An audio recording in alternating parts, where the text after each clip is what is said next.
Hello, welcome to LPO Online. My name is Catherine and I play the viola in the Louisiana Philharmonic Orchestra. In today's video, we're going to talk about how to hold your instrument, your violin or viola. So there are two main variables to consider when you're learning how to hold your instrument. One of them is your body, right? Your length of your neck, the width of your shoulders, your anatomy, how you're built. The other thing to consider is what kind of accessory might you have to support your instrument on your shoulder. So some of you may have a shoulder rest, kind of like mine. They come in different shapes and colors and sizes and brands, but they all basically do the same thing. They are designed to support the instrument on your shoulder so that you don't have to shrug your shoulder or pinch your neck. Here's a tip. Most brands, if the words are right side up, the violin is right side up, that will be the right way around. If those words are upside down, you're going to be uncomfortable with that shoulder rest.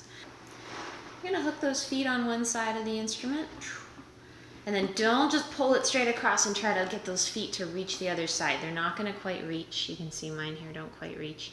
What you need to do is slide the feet up from the bottom until it's nice and secure.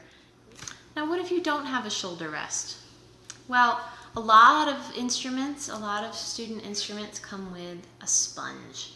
If it didn't even come with a sponge, you can use any kind of sponge or a rolled up cloth even. All we want to do is create a little bit of support on our shoulder. So if you have a sponge in your case, you may also find some rubber bands. To use rubber bands to secure a sponge, you're going to want to stretch them around the corners of the instrument and wrap them around the button down here at the bottom of the instrument. You can actually leave these rubber bands on the instrument in the case, and that way next time you go to put on your sponge, all you need to deal with is the sponge itself and not the rubber bands. Once your rubber bands are in place, you're going to lift up each side and slide that sponge underneath. You can even make this work if you only have one rubber band. Once you've attached your shoulder rest or your sponge, take a moment to consider where you're going to place your instrument on your neck or your jaw. So go ahead and take your left hand below your left ear and see if you can feel where your jaw makes a corner. And underneath that corner, you'll feel there's a little soft spot. You can probably feel your jawbone. Don't poke around too hard or you poke your lymph node. That doesn't feel good. But there's a little cranny, a little nook under here. And that is where your chin rest is going to sit. So there's a little lip, a little raised edge on the chin rest. And that is designed to hook underneath the corner of your jaw. So on your left side, see if you can bring your instrument in from above and nestle the corner of that chin rest underneath your jaw.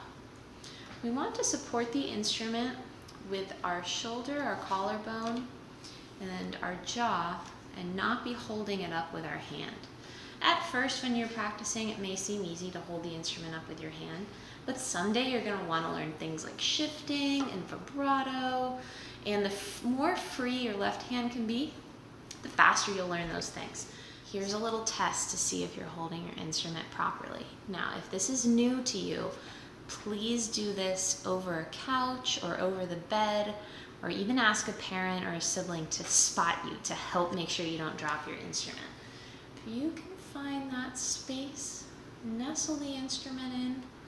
Make sure there's no space between the bottom of the instrument and your neck, really nestled in there. Support the instrument with your shoulder. And then we're going to send our left hand across to our right shoulder. See if you can balance your instrument with no hands. Now, if it doesn't feel secure, if it feels like it's sliding down, listen to your instinct, right? We don't want to drop our instrument here. But if you can hold your instrument with just your jaw and your shoulder, then you're on the right track.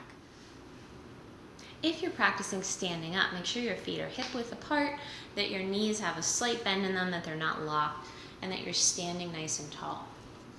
A good guide is that your nose, bridge, scroll, and left toes should all be in a row.